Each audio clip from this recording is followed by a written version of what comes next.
Hey guys, welcome back to my channel. My name is Katina and I'm the creator of Live Life Learn. I created this channel because I am documenting my debt-free journey that I started back in June of 2021.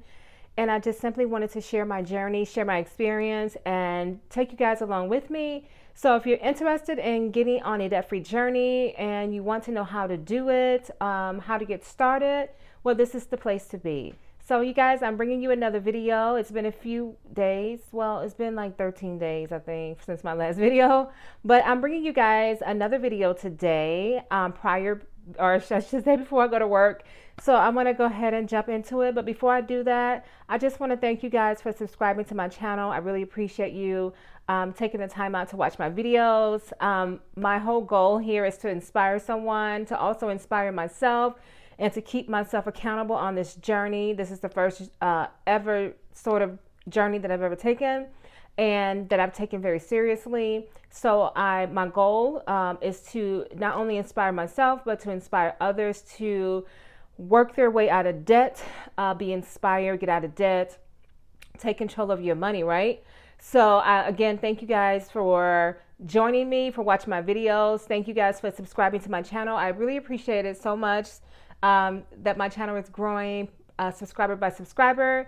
It means a lot to me. And most importantly, I really hope that I am reaching someone out there, and hopefully I am, my information by sharing my journey with you guys and being transparent. I'm really hoping that this helps someone to not be afraid to do the same thing. I'm excited because I'm actually, I got a call from my sister, one of my sisters and one of my nieces, and they were asking me questions about budgeting and, how to start the process of getting out of debt. And I was so happy, y'all, because it means so much to me that even if my videos are just simply reaching my family or whoever, I'm excited to have had them to call me and say, hey, I want to ask you about budgeting and bill paying, or either I want to ask you about, getting out of debt and what do you think I should do? I am no expert. I am not a financial expert. I am only an expert in my own experiences, okay? That's the only expertise that I can provide to anybody is my own personal experiences, okay? So I'm more than happy to provide that at the most basic, transparent levels to y'all. Being very transparent, it's not an easy process, but you know what, y'all, it is so doable if you put your mind to it, okay? So let me go ahead and jump into the topic of today, and I want to talk about how to save money on a low or moderate income, okay? So I have some notes that I'm going to be taking a peek at, but I just simply wanted to share with you guys some information. I've been wanting to do this video for a while, actually, and I have a tendency to, when things pop up in my mind, I'll go ahead and jot them down so that I won't forget them. This particular subject matter is near and dear to my heart because I have experienced living on a low income and a moderate income, both personally and professionally. I know all about this, okay? So I can speak to this. I like to make sure that I can speak to things that I have experienced, okay? I can definitely speak to this matter in a very realistic way. I know how it feels, and it's very difficult trying to figure out how you can save money when you're low to income, moderate income. And to be quite honest with you, although I'm no longer in the low to moderate income bracket, I've been there for a long time. I've transitioned out.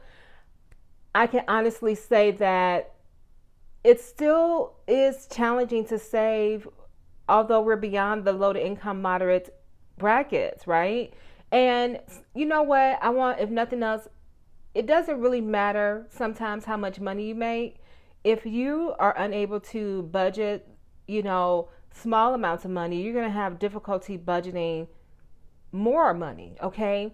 And that's where I find myself, my husband and I. We went from being low to moderate to being over that, and we still struggle with saving, and it's gotten easier. Let me just say that it's gotten a whole lot easier since I've been on my journey. I've got more in control of things. through consistency and just pure dedication and some prayer. Okay. But I just want to say that, you kind of think that if, sometimes you think, I know me, that if I make more money, I'm always asking for more money. Okay. So if I make more money, I'll be able to save more, but that's really not a reality. I mean, the reality is that you need to learn to manage where you're at before you can get more. Because if you can't manage small amounts of money and save small amounts, it's going to be very challenging as you begin to make more money in your life to cultivate a mindset of savings. Okay. So I just want to dispel that myth that if you make more, you'll be able to save more. No. It's like when you make more, you spend more, and then you find out that you have nothing. Okay, and you're making way more. You find that you don't feel any different from when you was our low or moderate income. It's like I'm making a whole lot more money now, but I still feel like I'm in a place of a low to moderate income household. Okay, so just keep that in mind, y'all, that you need to learn, as I am currently learning and have learned, to manage money where I am at, so that when I do get more, I will then learn how to manage that abundance of more. Okay, so let me just go ahead and jump into these topics real quick, or these 6 tips, I should say, that I have for you guys that I utilize myself currently. When I started my debt-free journey, I utilized these tips because I feel like they can cast a broad net, right? So these 6 tips are not specifically designed for low to moderate. It really can these tips cast a wider net. All right. They really do cast a wider net for anybody that is income is limited, whether you have, if you're receiving some governmental income, maybe you're receiving Social Security, disability, or whatever that is. You're making minimum wage at your job. You're making slightly over, or you're making more. These tips can stretch. They can apply to any income bracket. Okay. And again, I just want to speak to that low to moderate income, because I feel like oftentimes the low to moderate income households are forgotten. Okay. I feel like when you're listening to financial experts, some of them, okay, I feel like they're not speaking to low to moderate income families in a way that they can understand it and apply it. Okay, so I'm using my own experiences to provide the information and tell y'all what has worked for me and what is still working for me. So tip number 1 for 6 tips to saving money on a low to moderate income, or quite frankly, wherever you're at with your income status. So the first tip, and this is the most important tip of them all, you guys, this tip tops the tips of all tips. It's the tip topper, okay? But number 1 is you have to change your mindset about savings, okay? Every single thing that you want to do in your life, it starts with your mindset. I promise you. This is not just a cliche reference or anything like that. I know you probably hear a lot about mindset and whatnot, but I promise you that you have to change your mindset about saving money. One of the failures that I made in life, I feel like my financial life, I should say, is the whole notion of believing that I couldn't do it. I felt like for the longest time that because of my income levels, so right, low income, moderate income, even currently where I'm at, my husband and I, is that we're unable to save money. I planted a seed of doubt and negativity in my head about the whole concept of saving. And I thought that savings applied to a certain group of people. I thought it applied to a certain financial category or income bracket of individuals. I thought that I was under the impression that you have to have a amazing job, a great job, making a great income to save money, and that it was absolutely difficult, nearly impossible to save money when you felt like you weren't making a lot, or when I was making minimum wage or above minimum wage slightly, I often felt restricted and restrained and believing that I could not save my money. And honestly, you guys, that was all a mindset issue for me, and so once I've changed and my mindset, I then realized that this truly is a reality for me, that I really can save money. So you have to create an I can mindset versus an I will mindset. Create an I will and I can mindset versus a I cannot. Okay, that has to change. If you don't change your mindset about saving money, if you believe that you're unable to save because you're not making enough or whatever the case may be, you're not going to do it. Okay, it's not going to happen. It's just simply not going to happen. So once you change your mind about it, get control of your thoughts, know for a fact, no matter where I'm at financially, I can save money. I promise you, you're gonna do that. So tip 2 is to create a paycheck to paycheck budget, and you want to be consistent with the process. All right. So I know budgeting, I talk about that a lot because budgeting truly has changed my financial perspective, right? It has really allowed me to see where my money is going, where I'm overspending, where I'm underspending, where I can cut costs and things of that nature. It has allowed me to be more mindful of my spending, and it has allowed me and to realize how much I actually bring home, okay? And to really sit with my payroll and say, okay, you know what? This is how much I'm bringing home. And I'm going to sit down and do a line by line budget on my expenses, what I need to pay off, what I need to pay on for the next 2 weeks, because I get paid every 2 weeks. And so therefore I like to do a paycheck to paycheck budget process. So, you know, I can know exactly where my money is going. But this is another way to save money when you're on a low to moderate income, is by creating a paycheck to paycheck budget system. Now, this does not have to be a difficult system at all, as I stated in several videos, and I'll always continue to talk about budgeting, as I will always continue to talk about savings, as I will always continue to talk about getting out of debt. But this system of your budget, it doesn't have to be difficult. You know, you can get a notebook. It doesn't matter, a piece of paper. All you need to do is just sit down and figure out your budget for those 2 weeks. However, based on your pay period, whether it's weekly, 2 weeks, or whatever the case may be. But you'll find that you're able to find money. You can find money within your budget that you can save. Like, you really, truly can. And I found money that I can save in my budget, which has helped me a whole lot. Okay. So again, create a budget, paycheck to paycheck budget based on how often you get paid. And tip number 3 is that you want to pay yourself first before you pay any bills. This is a mistake that I made for many, many years. Every time I got paid, I pay bills, right? And I was pissed because I didn't have shit, okay? I didn't have any money left, and I'm like, you know what? I done put in 40 plus hours, and I ain't got nothing to show for it, period, okay? Except for some bills. And so I have learned over time, especially since I started my debt-free journey, is to pay myself first, okay? So do that. And this matters a whole lot to your mental health when you pay yourself first, because you feel like, you know what, I am working all these hours and whatever, and all of this time, and when you pay yourself first, it has a great impact on your mental state of mind because you're putting yourself first. So you want to put yourself first and pay yourself first. All right. So just to give you a really quick example of how to do that, you might be saying, girl, Katina, how do I pay myself first? How do I pay myself first when I got all these bills due? Easy. Okay. So you can start with as little as you like to give yourself.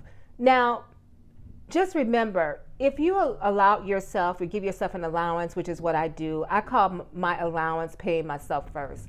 So whatever you believe you can afford to give yourself, you should give yourself, okay? So for an example, you can start with as little as 5% of your paycheck, and you pay yourself that amount.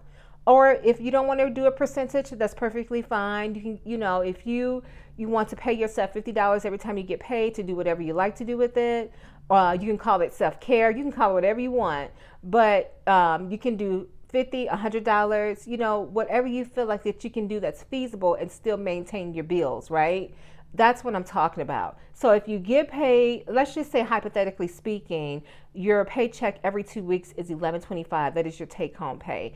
5% of that $11.25 of your take-home pay is just $56.25.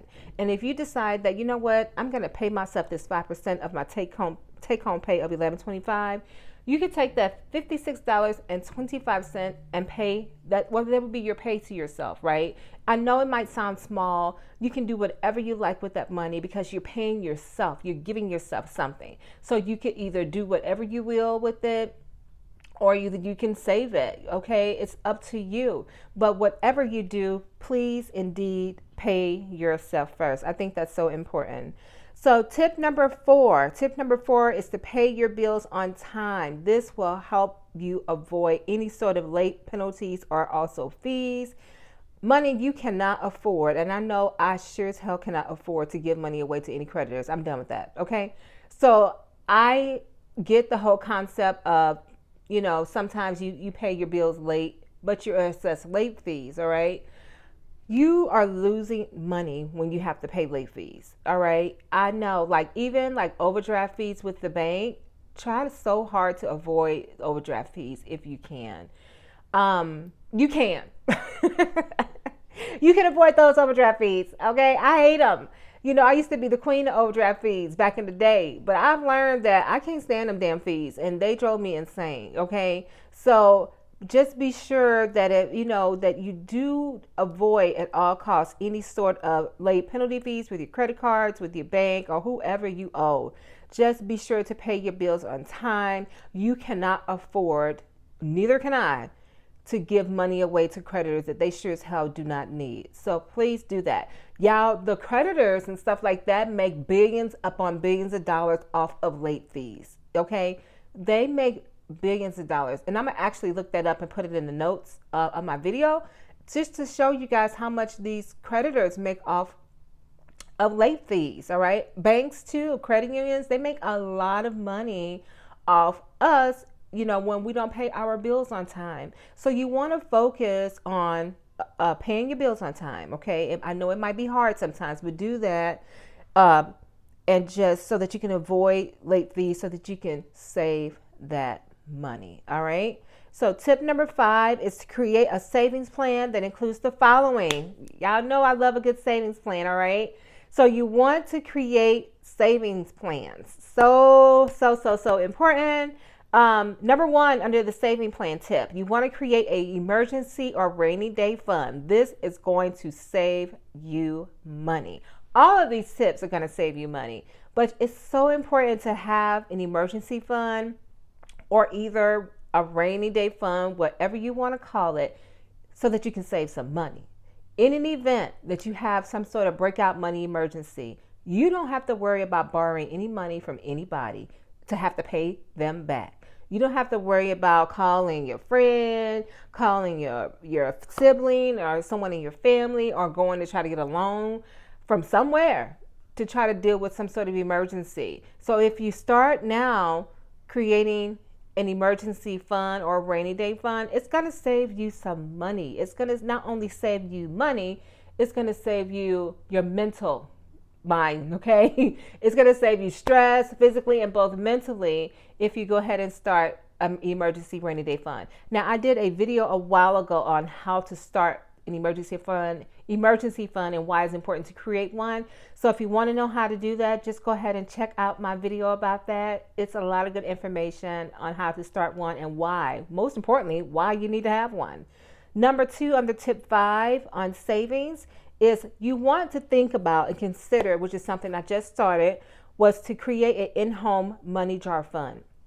This is a neat concept that I actually came up with one day.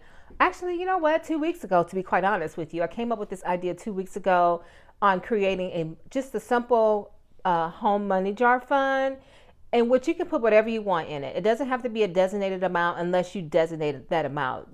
That would be your business, okay? Whatever you want to do. But what I simply do is when I get paid, or if I have some extra money from like the grocery store, I just put that money in the jar, okay? I just put whatever I can in there. It can be $5 to $10, $2, $4, $3, or whatever. I think when I started my in-home money savings jar, I think I started with $4, okay? And that's how I started. I just put $4 in there and I just kept it moving. So every time I got, extra money from the store, from change back, or either I went to my bank, I got paid, I was like, okay, I have a few dollars.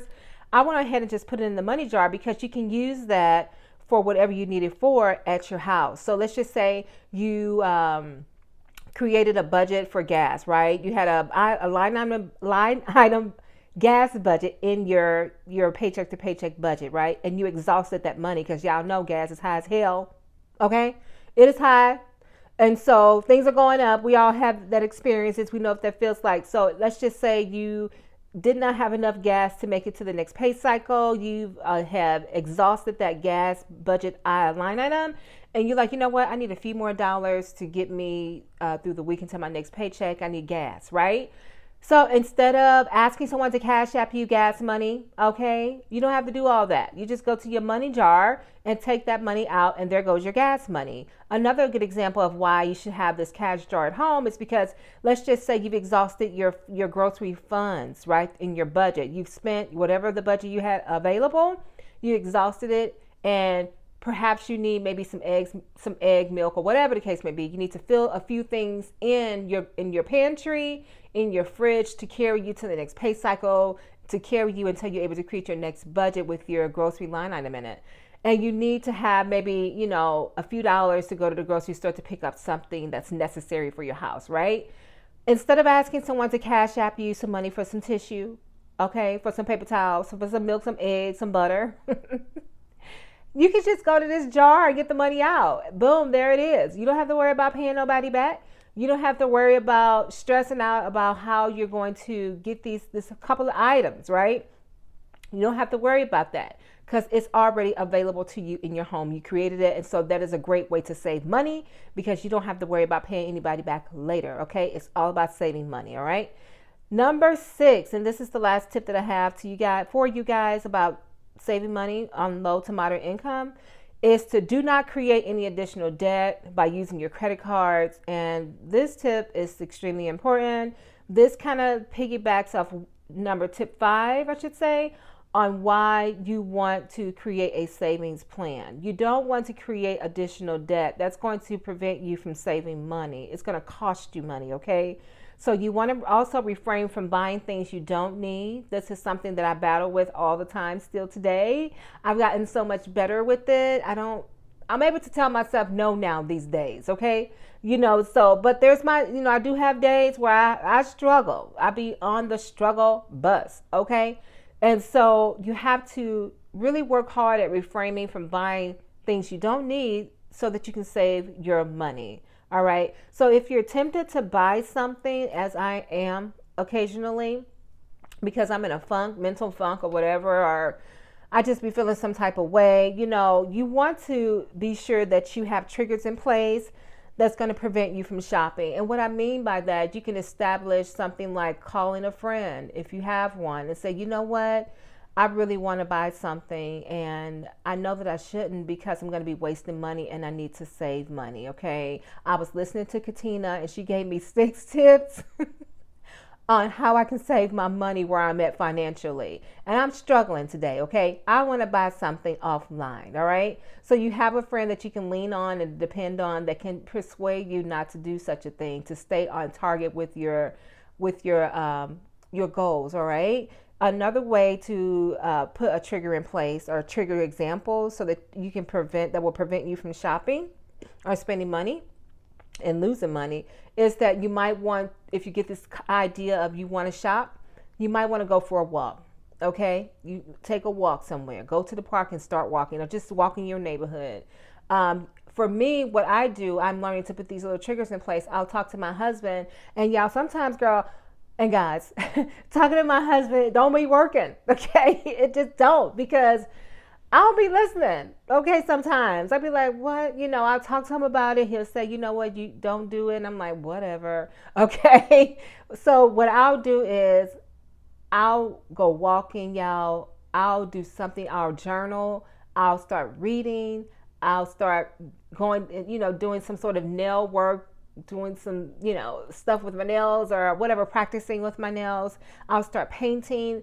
I'll do something that's going to distract me from shopping, okay? And I love coffee, so I'll just simply drive to Starbucks, okay, and grab me a cup of coffee. Or maybe I'll drive to the cafe I work at and get me some free coffee, okay? Either way, so long as I'm not shopping, okay? So long as I'm not spending extra money that I should not be spending in order to save my money. So those are the 6 tips that I want to leave you guys with. Uh, uh, about saving on a low to moderate income or wherever you at financially. Again, you may not be low to moderate, but you might be at a point where you feel like you're low to moderate, right? Because of you're unable to save money, right? So these tips, again, like I said, can apply to anybody, but I really want to speak to the low income to moderate households on how to save, because I sometimes feel like they be forgotten. And I know how that feels to be forgotten. I really do. So my final thoughts about this subject matter is to whether you're a low or moderate income, or in the middle, wherever you're at in the middle, your money can feel very tight and you might feel like you're unable to save. You have got to shift your mindset, okay? You have to. If you don't shift your mindset, it ain't gonna work. And I don't care what it is. It could be saving money, it can be losing weight, it could be whatever it is, wanting to get into the habit of reading. It doesn't matter. You have to switch your mindset to I can and I will. I sure as hell will do that thing. I sure as hell will save my money. I'm going to start doing this, right? You've doubted yourself for so many years or so long that it's time to shift your mind, y'all. It's time to shift the way you think. It can be a challenge, but it is durable. You can do it. And once you start to shift your mindset, it's so empowering to know that you have the ability to change your mind, to shift your mindset in a more positive way. Even if you have not quite figured out how you're going to save money, you've already done the work of shifting your mindset, which is the most important thing. I am really learning to really focus on shifting my mindset when I think that I can't do something, right? I just started telling myself, I can do it. I'm going to do it. I will do it, period. I'll figure out how I'm going to do it, but I already made up in my mind that it's going to happen, all right? So changing your mindset is extremely important. You want to not delay changing your mindset. You just simply want to go ahead and get started. I had to make some changes in my mindset about my car and paying it off. And I decided that I didn't want to wait till the end of the year to have my car paid off, that I wanted my car to be paid off in May. And so I decided that I was going to have my car. I made a mindset change and said, girl, listen, honey, you're not going to have this car paid off in December. Your car is going to be paid off May 30th, period. Okay. So there was a mindset shift for me and I'm making it happen. Thank God I'm making it happen. I have 2 more payments left and I'm done. Okay. So I just want to thank you guys for tuning in. I hope these 6 tips, I should say, not 2 tips, but 6 tips have been enlightful, and I hope they have been helpful to you guys. Please take these tips and use them. They are so helpful, you guys. Start with your mindset. Go from 1 to 6. I promise you, wherever you're at, low income, moderate income, or somewhere in the middle, you truly can save money. Well, thank you guys so much for joining me. I am going to move on to the weekly word motivator. Okay, guys, so the weekly word motivator of the week is environment. Environment is the weekly word motivator of the week. I cannot talk because I got to go to work. But in Spanish, it's called ambientes. Ambientes is environment and is the weekly word motivator of the week. So I wanted to speak to you guys really, really fast about environment. And I'm talking about not just your physical environment, but your mental environment. This is something that I have been thinking about, just really kind of like sitting in my thoughts about for a few days now. And I did not realize that you have mental environments, right? I'm like, you have your physical environments in which you can see, but you also have mental environments that you have to contend with, right? So you want to be aware of your mental environment and who's in your mental environment space. You want to protect your mental environment space. It's so important that you think about, what about my mental environment that I need to change, right? So that I can propel myself and move ahead. Oftentimes, you guys, our environment impacts our lives, right? our environment has an impact not only on our physical life, but also our mental space. So you want to be sure that you cultivate and protect your mental environment, right? So this is why I speak so much about mindset, because it's a part of your mental environment. And if you don't take control of your environment is going to take control over you. And we see that a lot. I know for a long time, my environment was taking control of me, right? It wasn't until I started my journey, and that was months and months later. I'm coming up on a year in June for my debt-free journey, that I realized that my environment, my mental environment, was really taking control of me. It had control over me. And you should be controlling the environment. It should not be the other way around. You should be setting the standard, the stage for what sort of environment that you want, okay? Not just your physical surroundings that you can see, but it is your mental environment that you want to pay close attention to, right? So you want to declutter your environment. You want to really work on decluttering your mental environment. You want to purge your mental environment. You want to get rid of things like such as habits, all right? Even some people that no longer serve your mental environment, so that you can become a better individual, so that you can have control over your mental environment, okay? So you want to definitely focus on how you're thinking, right? What are you doing? You know what are your thoughts, right? Where are your thoughts hanging out at? Where's your mental progress? You want to focus all on that, right? So sometimes, I look around my house and I'd be like, oh, you know what? I want to move this out the way. I want to put some pictures over here. I want new pillow covers or new sofa covers. All of that is all physical. But for me personally, with my mental environment, I want to rid myself of bad habits, right? I want to rid myself of things that no longer serve me. I want to declutter my mind, okay, because it stays cluttered, and I'm working on decluttering my mind so that I can make better choices and better decisions, right? I want to take full control over my mental environment. So I just want to, tell you guys to be aware of your ambientes. You want to be aware of your mental environment. You want to make sure that you're protecting that space, your mental space, your environmental space, and you want to declutter those things that are preventing you from having the mindset that you need, okay? So again, thank you guys for joining me. I really appreciate your time and your support. And please remember to like this video, comment, and subscribe. I love to read comments, right? It's so exciting. I love responding to them. And if you have any tips on how to save money on a low to moderate income, or wherever you're at in your income status in life, please share them. I would love to see it. And they can be of help to myself. They can be of help to those that are watching the video. They can read your comments on how you're doing it. So please share, if you want to, on how you're able to save money where you're at financially. Are you low income? Are you moderate income? Are you somewhere in the middle? How are you saving money? Do you have any tips available for all of us that we can use so that we can save money where we're at? Okay? So again, please remember to like, comment, and subscribe. Give this video a thumbs up. Thank y'all so much. I hope you have an amazing day. It is a rainy day here in St. Louis, but it's all good. It's all good, all right? Okay? So y'all have a great day. Thank you so much. Until the next time, bye-bye.